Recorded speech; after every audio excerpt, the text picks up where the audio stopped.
Hello students, welcome back. आज हम लोग ट्रिग्नोमेट्रिकल रेशियोज में जो हमारा टॉपिक चल रहा था उसी को आगे फर्दर बढ़ाते हुए आज हम लोग उसमें रेसिप्रोकल रिलेशंस को स्टार्ट करने जा रहे हैं। तो रेसिप्रोकल रिलेशंस हमारे पास बेसिकली 6 होते हैं, तो उनको देख लेते हैं हम कौन कौन से होते हैं। सबसे पहला रिलेशन तो ये होता है कि साइन थीटा का रेसिप्रोकल होता है 1/कोसेक थीटा। सेकेंड रेसिप्रोकल रिलेशन अपने पास होता है कॉस थीटा का रेसिप्रोकल होता है 1/सेक थीटा। और थर्ड हमारे पास रेसिप्रोकल रिलेशन होता है tan theta is equal to cot theta. ये तीन अपने पास बेसिक रेसिप्रोकल रिलेशंस हैं। तो जो हमारे पास 6 रेसिप्रोकल रिलेशंस हैं उनमें से बचे 3 को ऑब्टेन करने के लिए क्या करना है, आपको साइन कोसेक, कॉस सेक और टैन कॉट की वैल्यूज को, मतलब इनकी पोजीशंस को स्वैप कर देना है। तो जैसे ही हम इनकी पोजीशंस को स्वैप करेंगे तो हमको बचे हुए 3 रेसिप्रोकल रेशियोज और मिल जाएंगे। तो फोर्थ वाला हमारे पास बन जाएगा कोसेक थीटा है, वो बन जाएगा 1/साइन थीटा। फिफ्थ बन जाएगा हमारे पास sec theta is equal to cos theta. और सिक्स्थ रेसिप्रोकल रिलेशन बन जाएगा cot theta is equal to tan theta.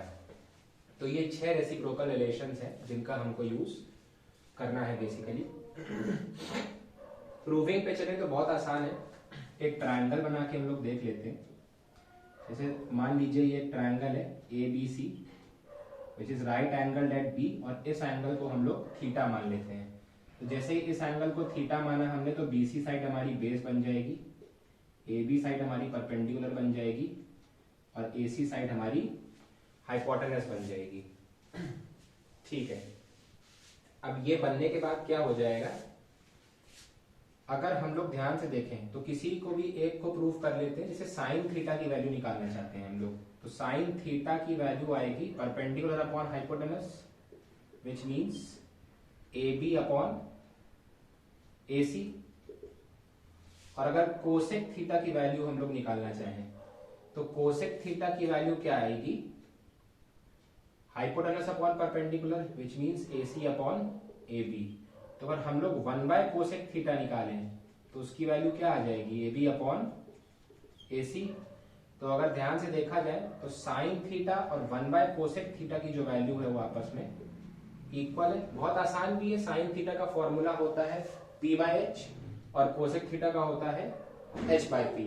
तो H/P का रेसिप्रोकल करते ही ये भी क्या बन जाएगा, P/H। तो साइन थीटा और कोसेक थीटा, 1/कोसेक थीटा की जो वैल्यू है वो सेम आ जाएगी। ऐसे कॉस थीटा और सेक थीटा में भी देख सकते हैं। कॉस थीटा होता है B/H और सेक थीटा होता है H/P। तो H/P का रेसिप्रोकल करते ही वो भी B/H बन जाएगा। तो कॉस थीटा और सेक थीटा इक्वल होते हैं।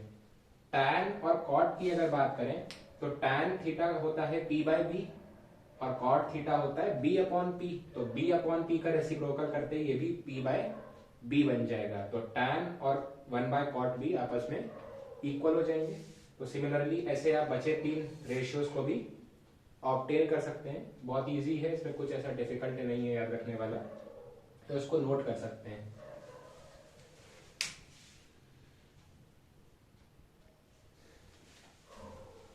तो चलिए क्वेश्चन से हम लोग स्टार्ट करते हैं।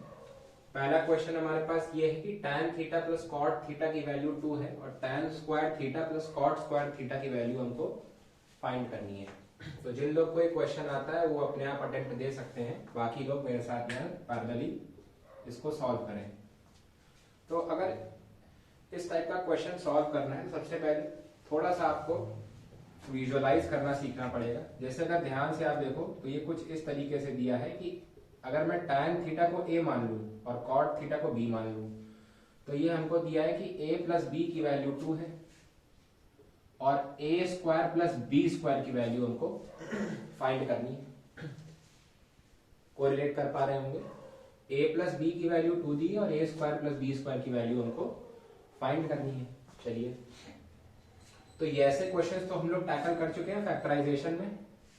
आप लोगों ने मतलब देखे होंगे कि A प्लस B की वैल्यू दी और A square plus B square की वैल्यू निकालनी है। तो आइडेंटिटीज लगाते हैं हम लोग, जो स्पेशल आइडेंटिटीज होती हैं। तो अगर मैं देखूं तो a प्लस बी का होल स्क्वायर लगाऊं अगर मैं, तो क्या बनेगा a square plus B square plus 2ab। इसी स्पेशल आइडेंटिटी का यूज मैं tan और cot के केस में भी कर सकता हूं। अगर मैं यहीं पे tan theta plus cot theta के होल स्क्वायर को एक्सपैंड करूं तो वो बनेगा a का स्क्वायर प्लस b का square plus 2 tan theta cot theta. अब मेरे को tan theta plus cot theta की वैल्यू दे रखी है, tan square theta plus cot square theta की वैल्यू मेरे को फाइंड करनी है। और अभी हमने पढ़ा है कि tan थीटा जो है वो 1/cot थीटा के इक्वल होता है। तो अगर मैं वैल्यूज को सब्सटीट्यूट करूं तो यहां बन जाएगा 2 का square equal to tan square theta plus cot square theta plus 2 into 1/cot theta into cot theta. तो cot थीटा से cot थीटा तो कैंसल आउट हो गया और यहां बन जाएगा 4 is equal to tan square theta plus cot square theta plus 2। तो 4 minus 2 equals to tan square theta plus cot square theta आ जाएगा, मतलब tan square theta plus cot square theta की वैल्यू आ जाएगी अपने पास 2।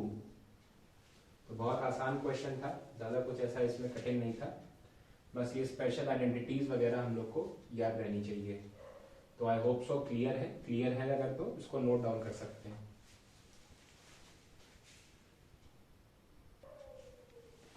तो चलिए अपने नेक्स्ट क्वेश्चन की तरफ बढ़ते हैं।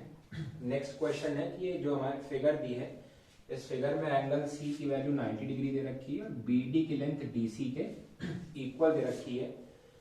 तो हम लोग जो है, हम लोग को निकालना है cot of angle A B C upon cot of angle A D C की वैल्यू। तो अगर दोनों लेंथ इक्वल है तो मैं इनको x और x एज्यूम कर सकता हूँ, BD की लेंथ भी x एज्यूम कर सकता हूँ और DC की लेंथ भी x एज्यूम कर सकता हूँ। तो कॉट ऑफ एंगल ABC, तो ABC ये वाला एंगल है और कॉट ऑफ एंगल ADC, तो ADC हमारा ये वाला एंगल है। तो अगर पहले एंगल ABC की बात करूं तो कॉट ऑफ एंगल ABC क्या बनेगा, इसका बेस अपॉन परपेंडिकुलर। तो कॉट ऑफ एंगल BAC क्या बन जाएगा, अगर BAC के लिए देखें हम, sorry ABC, cot of angle ABC के लिए देखें तो ABC के लिए बेस है हमारे पास 2x, ये पूरी लेंथ कितनी हो जाएगी 2x और परपेंडिकुलर है AC, तो इसकी लेंथ आ जाएगी 2x अपॉन AC। वहीं पे अगर कॉट ऑफ एंगल ADC को देखें तो ADC के लिए जो बेस है वो x है बट परपेंडिकुलर है AC, तो ये चीज बन जाएगी x अपॉन AC। तो अगर यहाँ पे दोनों की मैं वैल्यू सब्सटीट्यूट कर दूं तो कॉट ऑफ एंगल ABC की वैल्यू आ जाएगी 2x अपॉन AC और कॉट ऑफ एंगल ADC की वैल्यू आ जाएगी x अपॉन AC। तो AC से AC कैंसिल हो गया और x से x, तो ये आंसर आ जाएगा 2/1 या फिर 2। तो आई होप सो पहला पार्ट आप लोग को क्लियर है। सेकेंड पार्ट की तरफ हम लोग बढ़ते हैं। सेकेंड पार्ट में हमको कह रहा है tan of angle DAC upon tan of angle BAC की वैल्यू निकालनी है। tan ऑफ एंगल DAC मतलब ये वाला एंगल बेटा और tan ऑफ एंगल BAC का मतलब ये वाला एंगल। तो अगर मैं tan ऑफ एंगल DAC के लिए बात करूं, इस वाले एंगल के लिए, तो मैं अगर tan ऑफ एंगल DAC निकालूं तो tan ऑफ एंगल DAC क्या बनेगा, perpendicular upon base, which means x upon AC, है ना। और अगर मैं tan ऑफ एंगल BAC को देखूं, BAC मतलब बड़ा वाला एंगल, इसके लिए परपेंडिकुलर 2x है और बेस है AC, ये बन जाएगा 2x अपॉन AC। तो अगर मैं दोनों की वैल्यूज को सब्सटीट्यूट करूं तो DAC बन जाएगा x/AC और BAC बन जाएगा 2x/AC। तो ये कट गया, AC से AC और x से x, तो आंसर हमारे पास आ जाएगा 1/2। तो बहुत आसान क्वेश्चन था, कुछ भी ऐसा कठिन नहीं था।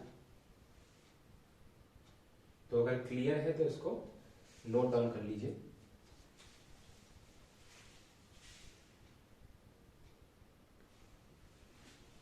तो नेक्स्ट क्वेश्चन की तरफ बढ़ते हैं हम लोग। नेक्स्ट क्वेश्चन हमारे पास दिया है कि 3 sin A is equal to 4 cos A है और हमको इन चीज़ों की वैल्यू को फाइंड आउट करना है। तो आई होप सो कि बहुत लोग इसको अटेम्प्ट दे सकते हैं, तो आप वीडियो पॉज करके इस क्वेश्चन को अटेम्प्ट दें। चलिए, तो अगर आप लोगों ने अटेम्प्ट दे लिया है क्वेश्चन को, तो हम लोग स्टार्ट करते हैं। तो यहाँ पे 3 sin a is equal to 4 cos a दे रखा है। मतलब अगर sin a upon cos a की वैल्यू निकालें तो sin a upon cos a की वैल्यू आएगी 4/3, और ये हमको पता है sin a upon cos a क्या बन जाता है, tan a। मतलब tan a की वैल्यू हमारे पास आ गई 4/3। अब इसका क्या कर सकते हैं हम लोग, tan a की वैल्यू 4/3 है, इसका मतलब अगर मैं एक ट्राइंगल बनाऊं, ट्राइंगल ABC, तो एंगल A के लिए परपेंडिकुलर और बेस का रेशियो है 4/3। मतलब एंगल A के लिए जो परपेंडिकुलर है उसकी लेंथ हम 4x मान सकते हैं और बेस की लेंथ 3x मान सकते हैं। तो हमको पता है 4, 3 और 5 पेयर होता है, तो AC की लेंथ आ जाएगी 5x।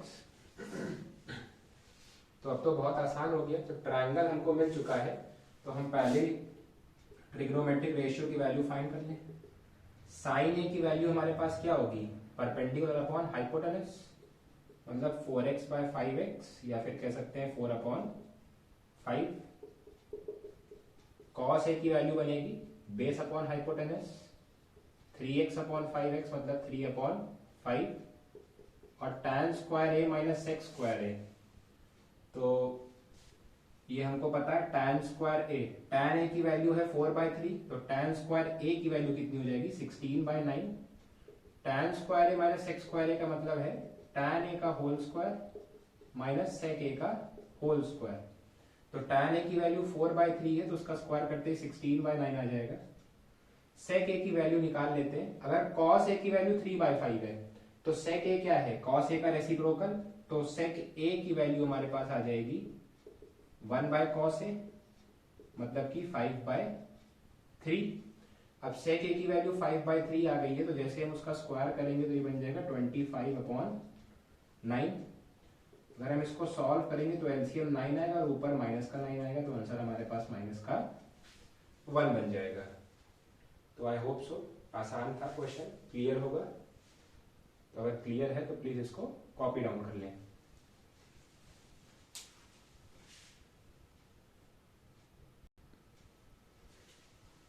तो आज के हम लोग अपने लास्ट क्वेश्चन की तरफ बढ़ते हैं।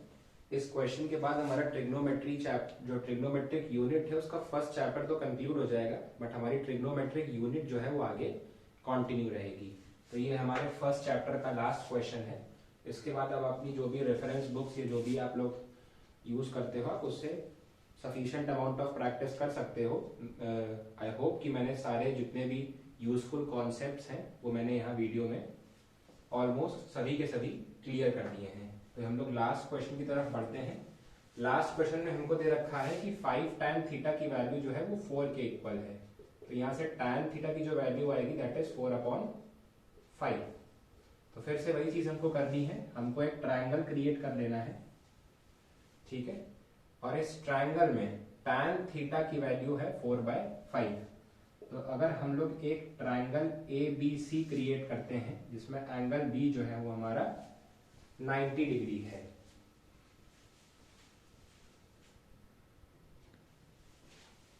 तो यहां से हमारे पास जो हमारा बेस है उसकी वैल्यू आ जाएगी 5x, और जो परपेंडिकुलर है उसकी वैल्यू आ जाएगी 4x, क्योंकि tan थीटा हमारे पास होता है परपेंडिकुलर अपॉन बेस, और मैं इस वाले एंगल को थीटा एज्यूम करके चल रहा हूं। तो अब इसके बाद जो हमारे पास AC की वैल्यू आ जाएगी वो क्या आ जाएगी, अंडर रूट में 5x का स्क्वायर प्लस 4x का स्क्वायर। यहाँ ध्यान दीजिएगा कि यहाँ पे बेटा इसकी वैल्यू 3 नहीं होगी, क्यों, क्योंकि जो हमारा पाइथागोरियन पेयर 3, 4, 5 होता है उसमें 5 को हाइपोटेनस होना नेसेसरी है। अब यहाँ पे 5 हमारा हाइपोटेनस नहीं है, तो AC की वैल्यू हमारे पास आ जाएगी 25x square plus 16x square, which is equal to under root में 41x स्क्वायर, जिसको हम लोग लिख सकते हैं x√41। तो AC की वैल्यू हमारे पास आ गई x√41। अब हमको जिसकी वैल्यू फाइंड करनी है वो चीज है 8 sine theta minus 3 cos theta upon 8 sine theta plus 2 cos theta. तो हम लोग निकाल सकते हैं जो साइन थीटा की वैल्यू होगी हमारे पास वो होगी परपेंडिकुलर अपॉन हाइपोटेनस। तो परपेंडिकुलर हमारे पास 4x है और हाइपोटेनस है x रूट 41, तो ये बन जाएगा 4x upon x root 41। Similarly अगर मैं cos थीटा की वैल्यू निकालूं तो cos थीटा की वैल्यू आ जाएगी 5x अपॉन x रूट 41। तो अगर मैं वैल्यूज को अब यहाँ सब्सटीट्यूट करूं तो साइन थीटा में आ जाएगा 4 बाय रूट 41, क्योंकि x से x तो कैंसिल हो गया, minus 3 into 5 by root 41 upon 8 into 4 by root 41 plus 2 into 5 by root 41। तो आप लोग पहले इतना नोट कर लें, फिर हम लोग आगे नेक्स्ट स्टेप में इसको आगे कंटिन्यू करते हैं।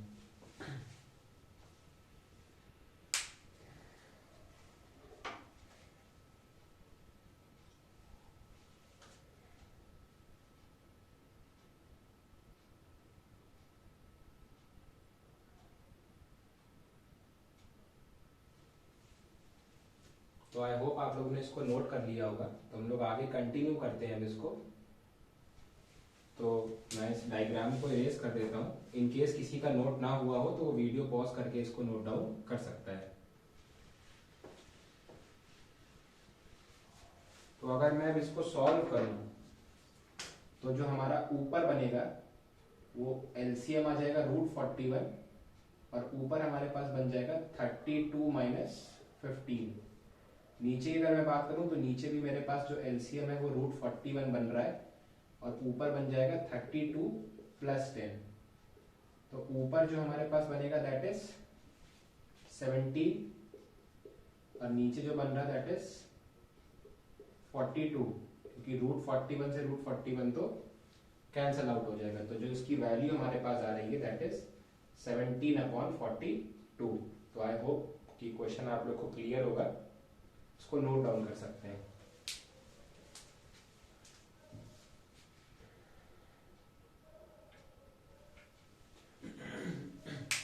तो अगर इसको नोट डाउन कर लिया तो हम लोग इस क्वेश्चन को करने का एक शॉर्ट मेथड भी देखते हैं कि कैसे इसको फटाक से हम लोग बिना साइन और कॉस की वैल्यू निकाले कर सकते हैं। तो आइए उसकी तरफ बढ़ते हैं हम लोग, उस मेथड की तरफ। अब जो हमारा साइन और कॉस के ऑल्टरनेटिव वाला मेथड है, मतलब हमको साइन कॉस की वैल्यू ना निकालनी पड़े, उसके लिए ये है कि हमको ये तो पता चल गया कि tan थीटा की वैल्यू आ गई 4/5। अगर हम ध्यान से क्वेश्चन को देखें और इस क्वेश्चन में हम क्या करें, न्यूमरेटर और डिनोमिनेटर दोनों को cos थीटा से डिवाइड कर दें। तो dividing numerator and denominator both by cos theta. तो जैसे ही हम न्यूमरेटर और डिनोमिनेटर दोनों को cos थीटा से डिवाइड करेंगे तो ऊपर हमारे पास बन जाएगा 8 sine theta upon cos theta minus 3 cos theta upon cos theta. और डिनोमिनेटर की बात करें, डिनोमिनेटर में भी हमारे पास ये बन जाएगा 8 sine theta upon cos theta plus 2 cos theta upon cos theta. तो यहाँ हमने क्या किया, न्यूमरेटर और डिनोमिनेटर दोनों को cos थीटा से डिवाइड कर दिया। अब अगर ध्यान से देखें तो पहला टर्म बन रहा है 8 tan थीटा और दूसरे टर्म में तो cos से cos कैंसिल, तो यहाँ पे सिर्फ 3 बचा हमारे पास। नीचे देखें तो यहाँ भी बन रहा है 8 tan थीटा, cos से cos कैंसिल, यहाँ पे बचा हमारे पास सिर्फ 2। अब इतना करने के बाद हमको साइन और cos किसी की भी वैल्यू निकालने की जरूरत नहीं है।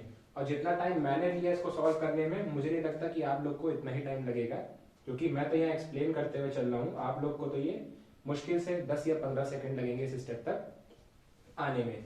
अब जैसे ही आप इस स्टेप पे पहुंच गए, यहाँ पे आपको क्या करना है, tan थीटा की वैल्यू यहाँ पे सब्स्टिट्यूट कर देनी है। तो tan थीटा की वैल्यू 4/5 हम लोग यहाँ पे सब्स्टिट्यूट कर देते हैं। और तो अब बहुत आसान कैलकुलेशन है, ऊपर बन रहा है 24/5 माइनस 3 अपॉन 24/5 प्लस 2। तो ऊपर हमारा एलसीएम आ जाएगा 5 और ऊपर बन जाएगा 24 माइनस 15 और नीचे जो हमारा है एलसीएम वो आ जाएगा 5 और हमारे पास बन जाएगा 32 बन रहा है हमारे पास, ऊपर 32 यहाँ पे और नीचे हमारे पास यहाँ भी 32 ही बन रहा है। तो ये बन जाएगा 32 प्लस 5 से 5 कैंसल आउट हो जाएगा और आंसर हमारे पास 17/42 आ जाएगा।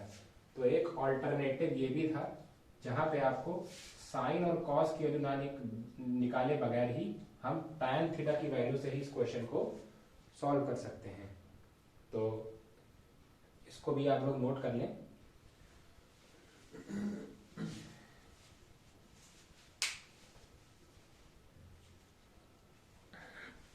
तो आई होप सो आपको क्वेश्चन समझ आए होंगे और वीडियो अच्छी लगी हो, और अगर वीडियो आपको यूजफुल है, आपके लिए आपको कॉन्सेप्ट्स अच्छे से क्लियर हो गए, तो इस वीडियो को लाइक कर दें, शेयर कर दें और चैनल को सब्सक्राइब कर दें।